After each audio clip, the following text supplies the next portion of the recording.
ይህ ሊባኖስ ሚዲያ ነው። ውድ አድማጭ ተመልካቾቻችን አራ ይገርማል እኮ በቃ አንዳንድ ጊዜ እኮ አማርኛ ይተባል። ዛሬ እንግዲህ ለየት ባለ ሁኔታ መጥቼላችኋለሁ። ይኸው ምንድን ነው እንግዲህ ያው የፋኖ አንድነት እመጣበታለሁ። ፋኖና ብልጽግና እንዴት በሚለው እመጣበታለሁ። ግን አሁን ልነግራችሁ የፈለግኩት እንደው በቃ ሁላችሁም ልትገዙት የሚገባ መረጃ ነው ብዬ እገምታለሁ። ስለዚህ ሰብስክራይብ፣ ሼር፣ ላይክ አድርጉ። ፕሊዝ ሼር አድርጉ ሁሉም ሰው እንዲሰማው።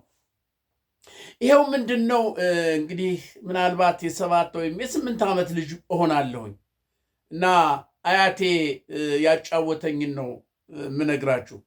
ይሄን ፕሮግራም ለማዘጋጀት በተነሳውበት ጊዜ አያቴ ትዝ አለኝ። የሚገርማችሁ አያቴ ትዝ አለኝ እና ምንድነው አያቴ ትዝ ያለኝ? አያቴ ትልቅ የቡና እርሻ አለው። በጣም ይህ አትክልቶች፣ ትርንጎ፣ ብርቱካን፣ የተለያዩ ፓፓዬ ምናምን፣ ሸንኮራ አገዳው በቃ ትልቅ የቡና እርሻ ነው። በዛ ደግሞ አንጻር በተጓዳኝ እነዚህ ነገሮች ሁሉ አሉ ያሉበት ነው እና ወደዚያ ይሄዳል እና እኔን ይዞኝ እየሄድን ከዚህ ከቡናው እርሻ ከመድረሳችን በፊት ሜዳ ነገር አለ። ዝም ብሎ የከብት መዋያ፣ የፍየሎች፣ የጥጆች ልጆች የሚጫወቱበት እሾህና ኩርንችት የረባ እንኳን ሳር የለውም በቃ እና ቀበሮም ተኩላውም ምናምን እንትን የሚልበት ሜዳ ነው። ትልቅ ሜዳ ነው እና ያ ሜዳ ላይ ነው እንግዲህ ያ ሜዳ በጣም ፍሬ አፍርቶ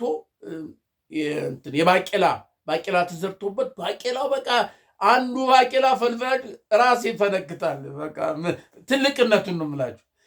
ከዛ ቆረጠና ሰጠኝና አሁን ስለዛ መሬት ነው የሚነግረኝ። ምን አለኝ? ጌዲዮን አለኝ። አቤት። ይሄ መሬት ተመልከት፣ ከዚህ በፊት መጀመሪያ ጥሩ ምርት ይሰጥ ነበረ። በኋላ ግን ይኸው ከላይ ያለ እያሳየ እንደ ተራራ ነገር አለ። ከዛ የሚመጣው ጎርፍ በክረምት ጊዜ አፈሩን እየጠረገ ወስዶ ባድማ ሆኖ ነበረ። ምንም እህል ጥቅም የማይሰጥ ሆኖ ለስንት ዓመት ቆያለኝ። ከዛ በኋላ ግን የዚህ መሬት ባለቤት እንደገና የአካባቢው ሕዝብ ተሰባስበን ይኸው ያይታያል አለ። እንደ እርከን የተቆፈራለ ትልቅ እንደ እርከን ነው። ውሃ መጥቶ የሚገባው እዛ ነው። እንደ ትልቅ ነገር ነው በቃ እና ያው ሊያ እዛ መጥቶ ይገባል አለ። ከዛ ደግሞ የሚተርፈው አለና እታች እዚህ ይሄ ሜዳ ያልኳቸውን ባቄላ ያለበት አካባቢ እርከን ተሰርቷል እና ያው ያ ደግሞ የሚመጣው እዚህ ላይ ያርፋል። ከዚህ ያልፈው እዚህ፣ ከዚህ ያልፈው እዚህ እያለ ያ መሬቱ ከላይ የሚመጣው አፈሩ ለማፈሩ እዚሁ ይቀራል። ውሃው ብቻ ይሆናል። እንደገና ደግሞ እዚህ ውሃው ላይ እርከኑ ላይ የተኛው ውሃ የትም አይሄድም። ቀስ እያለ ወደ መሬት ነው የሚገባው እና መሬቱን እርጥብ አድርጎ ያቆየዋል። ስለዚህ ያ መሬት ነው ይሄን የመሰለ እሸት አብቅሎ ዛሬ የምንበላው አለኝ እና አይጠቅምም የሚባል ነገር በፊት አይጠቅምም፣ አይረባም፣ እንደዚህ የሆነ ነው ተብሎ የሚጣል ነገር የለም። ከተሰራበት ይጠቅማል አለኝ። ሌላው ደግሞ ልንገርህ አለኝ። እንደው ልብ ብለህ ስማኝ። ሌላው ደግሞ ልንገርህ፣ ስሙን ጠርቶ አያ ደምስ ይባላል። እኛ ያው አባ ደምስ ነው የምንላቸውና አባ ደምስን ታውቀዋለህ? አሁን እሱ 15 ዓመት በቃ አንድ እንዲህ እጁን የሚጨብጥ ሰው አልነበረም። በጣም ኃይለኛ ሽፍታ ነበረ። ለ15 ዓመት ሸፍቶ የፈለገውን እየነጠቀ የፈለገውን እየገደለ የፈለገውን እያደረገ 15 ዓመት በዚህ በእኛ አካባቢ በሌላውም ሲያስጨንቅ የነበረ ሽፍታ ነው። ሽፍታ ነበር። ስንት እየገደለ እየዘረፈ የነበረ ሽፍታ ነው። ያ ሽፍታ ግን በዘመድ በአዝማድ በሽማግሌዎች በምን እርቅ ተብሎ ገባ። እርቅ ተብሎ ከገባ በኋላ ያ እርቅ የተባለው ነገር ሁሉ እርግፍ ተደርጎ ሰው የሞተባቸውም የተነጠቁትም እንትን ያለውም እሱም በቃ በእርቅ ተደመደመ። ውሾን ያነሳ ውሾ ይሁን ተብሎ ይሄው ዛሬ አድባራችን አድባር ሆኖ አስታራቂ፣ ልጆችን መካሪ፣ ሰውን መካሪ ሆኖ አድባር ሆኖ ያለ እሱ እንደዚህ አይነት ሰው ነበረ። ስለዚህ ትናንትና ሲያጠፋ የነበረ ትናንትና ሲገል ሲሰርቅ የነበረ ዛሬ አይጠቅምም ማለት አይደለም። ይሄ መሬት ትናንትና የቀበሮ የፍየል የምናምን መፈንጫ ነበረ፣ የተኩላ መፈንጫ ነበር። ዛሬ ደግሞ ይሄው ተሰርቶበት ጥቅም ሰጥቶ ይህን የመሰለ እሸት እየበላን ነው። ይሄ ሽፍታም ደግሞ 15 ዓመት ሲገል ሲነጥቅ የነበረው በእርቅ ይቅር ተብሎ እሱም ተጸጽቶ ዛሬ ለህዝባችን ለመንደራችን አለኝታ አባውራ የሆነ ሰው ነው እና ልብ ብለህ እንድታይ የምፈልገው ምንድን ነው አለኝ። የማይጠቅም ትናንትና ሲረብሽ ትናንትና ሲገል ትናንትና አይጠቅም የተባለው ከተሰራበት ደግሞ ዛሬ እንዴት እንደሚጠቅም እንድታውቅ ነው ብሎ ያጫወተኝ ብዙ ነገር ነው የነገረኝ። ያው በልጅ አይምሮ ስለሆነ ዝም ብዬ ነው የምሰማው። እንትኔን የባቄላ እሸቴን እየበላሁኝ። ግን የሚገርማችሁ ይሄን ፕሮግራም ለማዘጋጀት በምነሳበት ጊዜ ከነቦታው ሁኔታ ሁሉ እፊቴ መጥቶ ድቅና አለ።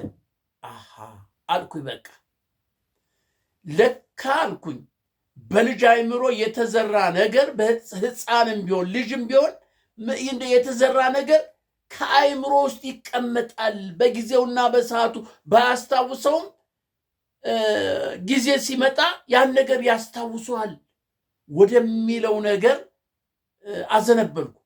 አንዳንድ ጊዜ እስራኤል በነበርኩበት ሰዓት እስራኤል እያለሁ አንድ እርጉዝ ነበረች እና ቤቷን ሰራላት ነበር እና እርጉዝ ናት፣ ግን ታወራለች፣ ብቻዋን ታወራለች፣ ወዷን እየዳሰሰች በቃ ትልቅ ሰው ጋር ስታወራ ሴት ሰው የለም። አሁንም ሰራላ ምናምን ወሬ ታወራል። ከዛ በኋላ ምንድን ነው አልኳትኛው በሚገባኝ በዕብራይስጥ የተወላገደም ቢሆን ሞክራለሁና ምንድን ነው የምታደርጊው አልኳት።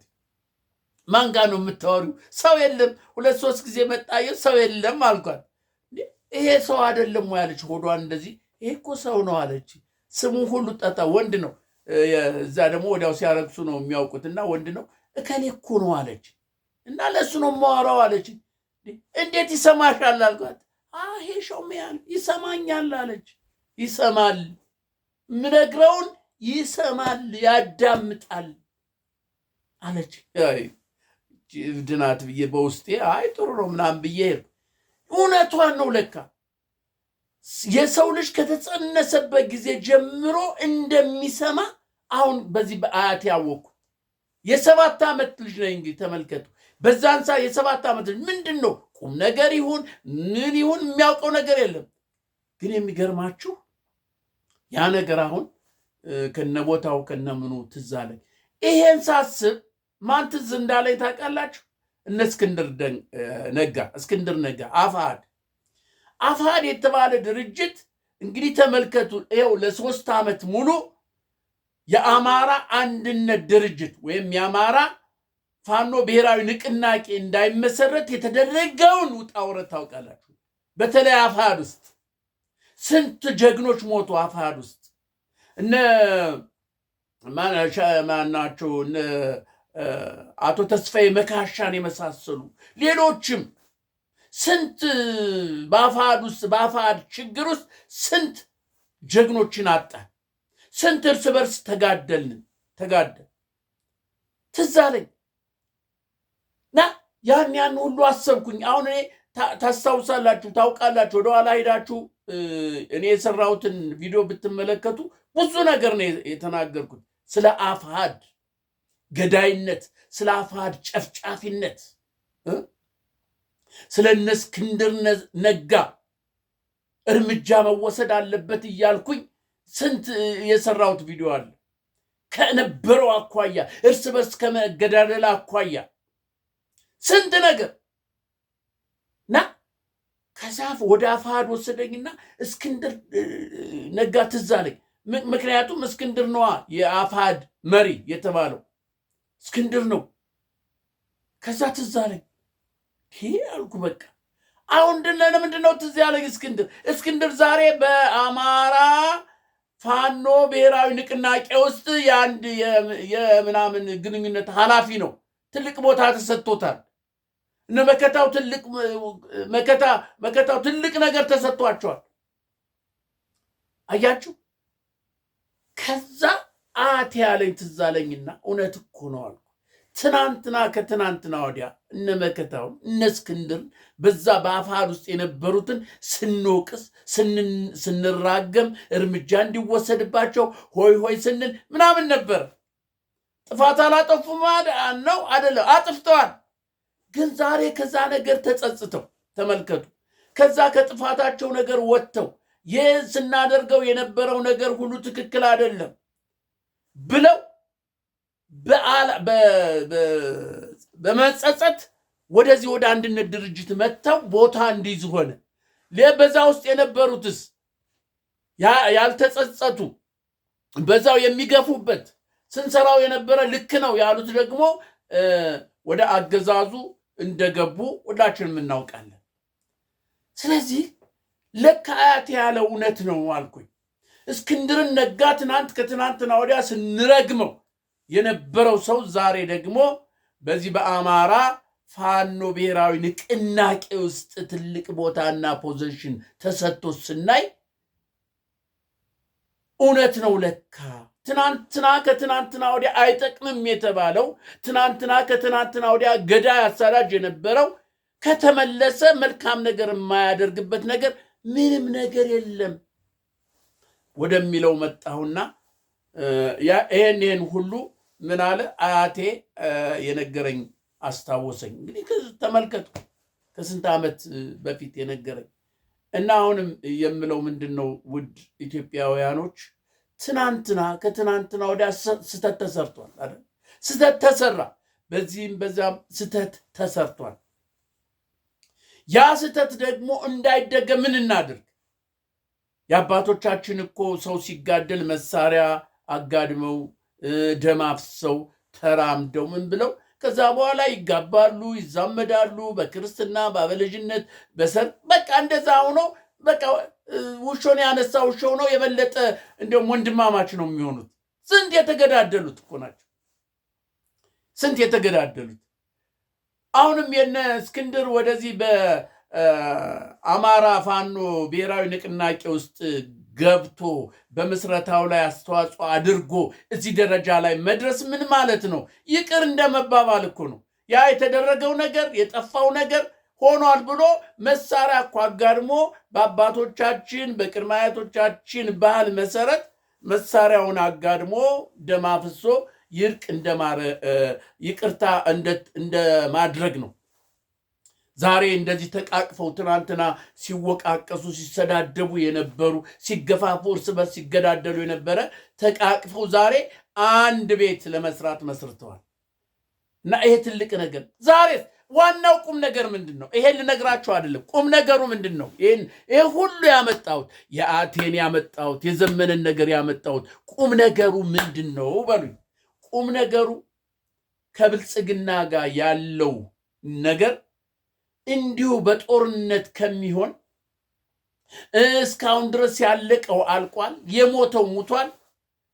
ስለዚህ በእርቅ በሰላም የሚፈጸምበትን መንገድ ቢፈለግስ እንደ አባቶቻችን እንደ ቅድመ ያለፈውን በቃ እንዳለፈው ረስተ ነው ይረሳ። የተፈናቀሉትንም የተገደሉትንም በድሮን የተፈጩትንም ትምህርት ያቋረጡትንም ክሊኒክ የሌለውንም የተዘረፈውንም ሁሉን በተለይ በአማራ ክልል የሞቱት ያለቁት በቤት ውስጥ በአንድ ቤት ውስጥ ታጉረው እሳት የተለቀቀባቸውን ያ ሁሉ አሁን እንትወውሲ የሚያተርፍ ነገር የለም። ከዚህ በኋላ መንግስትም ለዚህ ነገር እነ ዶክተር አብይ ለዚህ ነገር ትኩረት ሰጥተው በእርቅ በድርድር በሰላም ነገሩ ቢፈታ መልካም ነው ብዬ አስባለሁ። ውድ ኢትዮጵያውያኖች ጦርነት ለማንም አይጠቅምም። እስካሁን ብዙ ቆየን፣ ብዙ ወገኖቻችን አለቁ፣ ብዙ ንብረት ወደመ። አንዱ እንደዛ ግፋ ቢለው፣ አንዱ እንደዚህ በለው፣ ይሄን በለው፣ በዚህ ውጣ በዚህ ገባ እያልን ሁላችንም የየበኩላችንን ተጠርጣል። ለዚህ ለጦርነት እንዲቆም ለማድረግ ማለት ነው። ስለዚህ አሁንም ለብልጽግና መሪዎች ለነ ዶክተር አብይ ጥሪ የማደርገው ምንድን ነው? ከዚህ በፊት ፋኖ ከማን ጋር ነው የምንደራደረው? ፋኖ አንድ የሆነ ድርጅት የለም፣ የተበታተነ ሽፍታ ነው፣ ከሽፍታ ጋር አንደራደርም፣ እንዴት አድርገን እንነጋገራለን የሚል ሀሳብ ተነስቷል። በብርሃኑ ጁላም በነ ዶክተር አብይ በሌሎችም። ስለዚህ አሁን ያ ሁሉ ቀረ፣ የተበታተነ ነው የሚለው ቀርቶ አሁን ፋኖ አማራ ፋኖ ብሔራዊ ንቅናቄ ብሎ መጥቷል። አንድ ድርጅት ሆኖ መጥቷል። ስለዚህ ይህን ድርጅት ከዚህ ድርጅት ጋር መነጋገሩ አይከፋም ብዬ እገምታለሁ። በሌሎችም አካባቢ በኦሮሞ ያሉ ኦነግ ምናምን የተባለ በትግራይም በአፋርም በሶማሌም ያለው እንደዚህ የዚህን መንግስት መውደቅ የሚፈልገው ሁሉ በሰላም ተነጋግሮ ተቀራርቦ ተነጋግሮ ለሀገራችን ለኢትዮጵያ እንደው መልክ የሆነ ነገር ቢፈጠር ይሄ ህወሓት ያዘጋጀው ያመጣብን ጣጣ ህገ መንግስት የሚለው እሱ ተቀዶ ቢጣል ብትነጋገሩ ኢትዮጵያ ምን አይነት ሀገር ነበረች፣ ዛሬስ ያለችበት ሁኔታ ምንድን ነው የሚለውን ያን ሁሉ ተነስቶ እንደው በእርቅና በሰላም ሽማግሌዎች እንደው እውነተኛ የሆኑ ሽማግሌዎች የኢትዮጵያን አንድነት የኢትዮጵያን በቃ ኢትዮጵያዊነትን የሚያጎሉ በኢትዮጵያውን አንድነት የሚያምኑ እነዚህ ሰዎች ተመርጠው ወይም አንድ ነገር አድርገው ይሄን ነገር አቀራርበው በድርድር በንግግር የሚፈታ ቢሆን መልካም ነው ብዬ እኔ ያስባለሁ። በእኔ በኩል እገምታለሁ። አለባለዛ ውድመቱም እልቂቱም ይቀጥላል፣ ከድሮ የበለጠ ይቀጥላል። እመኑኝ ይቀጥላል። በተለይ ይሄንን ነገር እንዲሳካ ማድረግ የሚችሉት ዶክተር አብይ ነው። ዶክተር አብይ ይሄ ነገር እንዲሆን እስቲ አዩት። እስካሁን ድረስ ዶክተር አብይ ብዙ ነገር አደረጉ እኮ። በዚህም ተባለ ጦርነቱ። ይሄ አማራ እንደዚህ ስለ አማራ እኮ ተናግረዋል። ትዝ ይለዎታል። ስለ አማራ የተናገሩት ትዝ ይለዎታል። ስለዚህ ያ የተናገሩት እየሆነ ነው ያለ። አሁን ደግሞ አንዱ ነው መጥቷል። ስለዚህ የበለጠ ውድመትና እልቂት ከመፈጠሩ በፊት እርሶም እንደ ሶሪያው መሪ በቅሌትና እንደው በውርደት ከሀገር ከመባረር ወይ ከመታሰር በእርቅና በሰላም ነገሩ ቢቋጭ ለኢትዮጵያውያኖች በሙሉ መልካም ይሆናል ብዬ ገምታለሁ።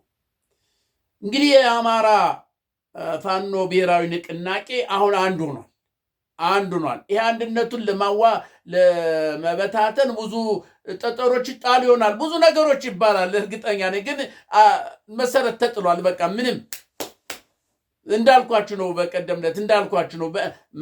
ቤት ሲሰራ መሰረት ተቆፍሮ ቤት ለመስራት መሰረት ሲቆፈር ተጥሏል መሰረቱ። አሁን ለቤቱ ደግሞ ለዙሪያው፣ ለግድግዳው፣ ለጣራው፣ ለምኑ መስሪያ የሚሆን ምን ይቀርባል? ማቴሪያሎች፣ እንጨቶች፣ ሚስማር፣ ማገር ምን ሁሉ ይቀርባል። ግን የቀረበው ሁሉ ምን ይሆናል? ቤት አይሰራበትም። ለቤቱም ማያስፈልጋለ ከዛ ከቀረበው ውስጥ ከዛ እየተመረጠ ይጣላል። አሁንም ይሄ የአማራ ፋኖ ብሔራዊ ንቅናቄ ተመስርቷል። ለቤቱ መስሪያ የሚሆን ቀርቧል። ከቀረበው ውስጥ ደግሞ የሚጣል ይኖራል እና አሁን ያንን ነው የሚያራግቡት በየአካባቢው። አሁን ይሄ የአማራን አንድነት የማይፈልጉ የኢትዮጵያን አንድነት የማይፈልጉ ኢትዮጵያ ተከፋፍላ ተበታትና እንድትበተን የሚያደርጉ አሁንም በዚህም በዚያም በምሁር መልክ በትንተና መልክ አይ እንደዚህ ነው ማለት ጀምረዋል። ግን አይሆንም፣ አይሳካም። ምንም ከቁጥር እነሱን ከቁጥር አታግቧቸው። የሚጠቅመንን ነው አሁን መናገር ያለብን። አሁን የሚጠቅመን ምንድን ነው? እስካሁን ድረስ የወደመው ወድሟል። እስካሁን ድረስ የጠፋው ጠፍቷል። እስካሁን ድረስ የሞተው ሞቷል። በኦሮሞ፣ በአማራ፣ በትግራይ፣ በሶማሌ፣ በአፋር ስንት ሺህ ህዝብ ነው ያለቀ? ኢትዮጵያኖች ስንት ነው ያለቁት? ያ ሁሉ አልቋል። አሁን ከዚህ በኋላ ሌላ ሞት፣ ሌላ እልቂት እንዳይመጣ ነገሩ በንግግር ቢቋጭ ምን ይመስላችኋል ነው? ምን ይመስላችኋል ነው?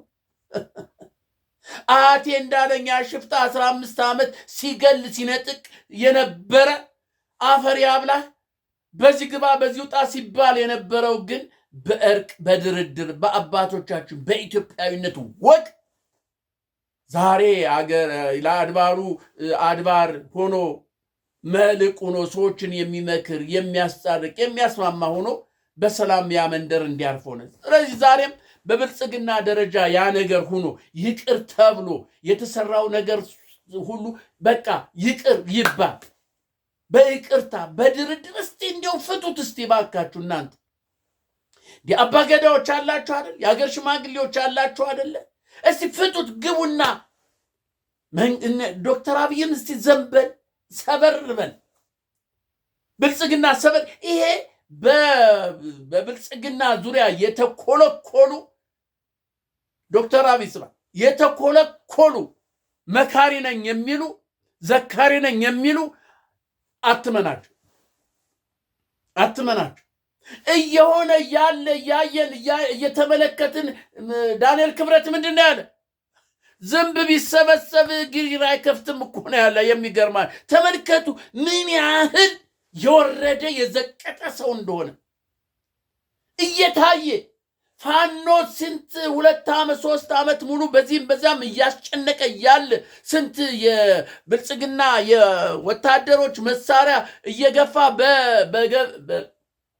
በገፍ እየገባ እየተማረከ ያየ ወታደሩ በገፍ እየሰጠ እጁን እየሰጠ እየተማረከ ያየ ትናንት ከትናንትና ወዲያ ቀበቶውን አስፈቷለሁ በ3 በሳምንት ውስጥ ድራሹን ነው ማጠፋ ወንበዴ ነው ሲባል የተባለው ዛሬ አንድ ድርጅት መስርቶ እያየ ምን አለ? ዝንብ ቢሰበሰብ የግረዳ ክዳን አይከፍትም። ተመልከቱ። ይሄ ምን ያህል የዘቀጠ ምን ያህል የወረደ ሰው እንደሆነ በዚህ መረዳት ይቻላል። ስለዚህ ዶክተር አብይ ይሄን አትስማ። ጥሩ አመለካከት አለ፣ ጥሩ ሐሳብ አለ። ለሀገራችን ብዙ ነገር እየተሰራ እናያለን። የሚሰራውንም ስራ እንደው ዝም ብለን በጭፍን አይደለም የምናየው። ብዙ ነገር የተሰራ አለ። በየክፍለ ሀገሩ የተሰሩ እነዚህ ሎጆች የጎርጎራ ማነው ይሄ በዚህ በወለጋ በዚህ በእንትን በኩል የተሰራው ብዙ ወደ 4 ወደ 5 ይሄ የሀገር ልማት ምንም ህዝብ ቢፈናቀልም ቢሰደድም በአዲስ አበባ ውስጥ የተሰራው ነገር እያየን ነው። መልካም ጥሩ ስራ አለው፣ ግን ህዝብ ደግሞ እያለቀ ነው። ስለዚህ እነዚህን መካሪዎች አትስማ። ዶክተር አብይ በራስ ሀሳብ በራስ እቅድ ሂድ። ለእውነት ለኢትዮጵያ ቆመ ከሆነ ለኢትዮጵያ ነው የምሰራ ከሆነ ኢትዮጵያን አንድ ነው ማደርጋት ከሆነ ከምትል ከሆነ እስረኞችን ፍታ። እስረኞች ይፈቱ፣ የታሰሩት ይፈቱ በሙሉ። በሌላው ሀገር እኮ በበዓል በእንቁጣጣሽ ወይ በፋሲጋ በአዲስ ዓመት እኮ እስረኛ ነፃ ይለቀቃል። መዓት እስረኛ በዓልን አስመልክቶ እኔ አስታውሳለሁ። በኃይለ ሥላሴ ጊዜ እንኳን የማስታውሰዋል እስረኞች ተፈቱ ሲባል፣ በደርግ ጊዜም እስረኞች ይፈቱ ነበር በዓልን አስመልክቶ። ስለዚህ ዶክተር አብይ በዓልን እንኳን አስመልክተህ አንድ እስረኛ አልፈታም። ይሄ ጀብደኝነት ለኢትዮጵያውያን አይጠቅምም፣ ለአንተም አይጠቅምም። እውነቱን መናገር አለብህ። አዎ ስራ ተሰርቷል፣ ትሰራለህ፣ ጥሩ ነው። ግን ምን ዋጋ አለው? ይሄ ሁሉ ገደል እኮ ነው የሚገባው። ስለዚህ አሁንም ይሄ አጉል መካሪ የሚመክሩን የነ ጌታቸው ረዳን የነ ዳንኤል ክብረትን የነሱን ምክር ከመስማት ይልቅ ቁጭ ብለህ አመዛዝነህ ምንድነው ለኢትዮጵያ የሚጠቅመው በዚህ ሰዓት በኢትዮጵያ ሕዝብ ዘንድ ተቀባይነቴ ምን ያህል ነው የሚለውን መቼም የሚጠፋ አይመስለኝም። ያን ያህል ስትመጣ የነበረው የኢትዮጵያ ልብ ከአንተ ጋር የነበረው በአንተ የተነሳ ከባልና ሚስት ዳር ፈርሷል። በአንተ የተነሳ በመደገፍና ባለመደገፍ ትዳር ፈርሷል። ያን ሁሉ አገነዘብና የሚጠቅመን ምንድነው የሚለውን በአባቶቻችን በቅድመ አያቶቻችን ግንዛቤ በነሱ አስተምሮት ሄደን በእርቅ በሰላም በድርድር ቢፈታ መልካም ነው እላለሁ። የሚጠቅመን የጠቀመን ነገር የለም እርስ በርስ ከመተላለቅ ከመተባረድ በስተቀር። ስለዚህ ዶክተር አብይ ይሄን ነገር ልብ ብለህ ያዝ። ቁልፉ በአንተ ላይ ነው። ቁልፉ በአንተ ነው። ኳሱ በአንተ ላይ ነው። ያ ካልሆነ ግን የሶሪያ ዕጣ ፈንታ ሊደርስ ይችላል። ልመነኝ። ምክንያቱም ፋኖ ዛሬ አንድ ሆኗል። አንድ ከሆነ ደግሞ የተበታተነ ምንድነው እንጨቶች ጭራሮች አንድ ላይ ሲሆኑ የሚያመጡትን ውጤት እናውቃለን። ስለዚህ ይሄ ድርጅት ደግሞ ተመስርቷል። ይሄ ድርጅት ደግሞ ከዚህ በኋላ አይፈርስም። ብርሃኑ ጁላ ከማን ጋር ነው የምንደዳደር? ፋኖ እኮ ሽፍታ ነው ሲል ነበር። አሁን ግን በዓለም አቀፍ ደረጃ የታወቀ ድርጅት ሆኖ ተመስርቷል። ስለዚህ ይሄ ብዙ ርቀት ሳይሄድ በሰላም በድርድር ቢፈጠር በኢትዮጵያ በአማራ ክልል ያለው ጦር ይውጣና ወደ ድንበር ይሄድ። ከዛ በኋላ በሰላም በድርድር በእርቅ ኢትዮጵያን እንድትቀጥል ማድረግ ይቻላል። ይሄ ያሰራው ልማት ሁሉ የህዝብ እንዲጠቀምበት ይሆናል። አለባለዛ በጦርነት ወደ አዲስ አበባ በጦርነት ወደ ብልጽግና ወደ 4 ኪሎ ይመጣ ከተባለ ብዙ ውድመት ይፈጠራል። ብዙ ሰው ያልቃል። ብዙ ነገር ይወድማል። ልመኑኝ። ብዙ እናንተ ኢትዮጵያውያን ትልልቅ ሰዎች አዋቂ ነን የምትሉ በኢትዮጵያዊነታችሁ የምታምኑ ሰዎች ይሄን ነገር አገናዝቡ። ብዙ ነገር እልቂት ይመጣል። ፋኖ ላይ መለስ ይሄው መለቁን ጥሏል። ስለዚህ ከመሆኑ በፊት የፋኖ ጥያቄ ምንድነው? የአማራ ጥያቄ ምንድነው? የኦነግ ጥያቄ ምንድነው? የሌላውም ድርጅት ጥያቄ ምንድነው? እንሰባሰብ በሉ። ከዛ በኋላ ተነጋገሩ። ምን ለኢትዮጵያ የሚበጅ ነገር ይፈጠር። ለኢትዮጵያ ነገር የሚበጅ ነገር መሰረት ይጣል። እስረኛ በሙሉ ይፈታ። ፕሊዝ እስረኞችን ይፈቱ። እስረኛ ተፈታ አልተፈታ የሚለውጠው ነገር የለም። ዶክተር አብይ ፍታ እስረኞችን። እንዲያውም ለስም ጥሩ ነው። ይሄ የህዋት እንትን ምንድነው ህገ መንግስት የተባ አንድም ወዲያውኑ ተቀዶ ይጣል። ይህ ከሆነ ብዙ ውድመት ብዙ የሰው እልቂት ሳይፈጠር እስካሁን ድረስ ያለውን እርግፍ አርገን ትተን በይቅርታ በቃ እርግፍ አርገ ተትቶ የኢትዮጵያ እርግፍ አርጎ ይተው።